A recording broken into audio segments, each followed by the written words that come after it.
After a long period of fighting with the enemies, the Lord has given Joshua and his people peace.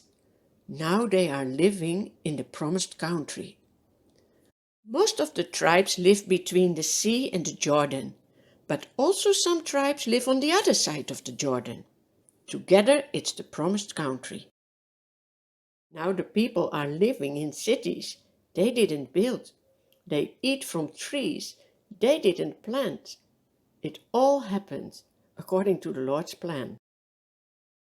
Now Joshua is an old man. He calls all the Israelites together because he has a message for them. He says, on the other side of the big river, our father Abraham has lived.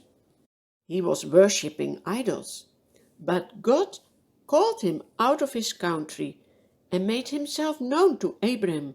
He brought him in this country, the promised country.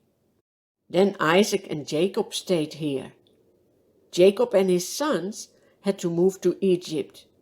But after a long period of slavery, the Lord has brought us back into his promised country.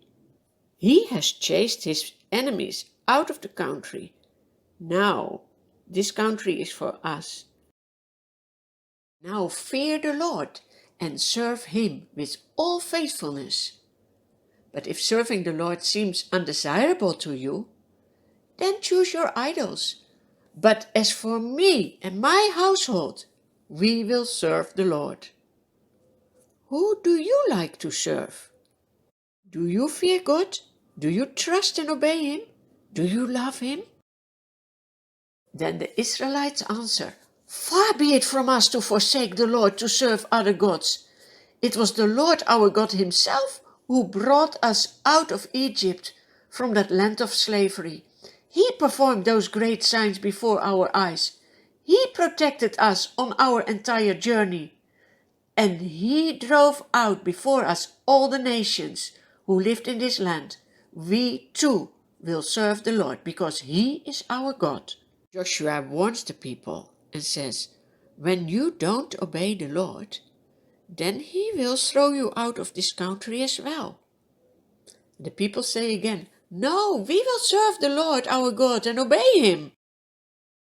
Joshua writes everything down in the book of the law of God.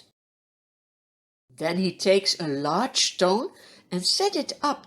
See, he says, this stone will help us to remember what has happened here, so that we will not sin against our God. Then Joshua dismisses the people. After these things, when Joshua was 110 years old, he dies. The Bible calls him a servant of the Lord. It makes us sad when someone dies.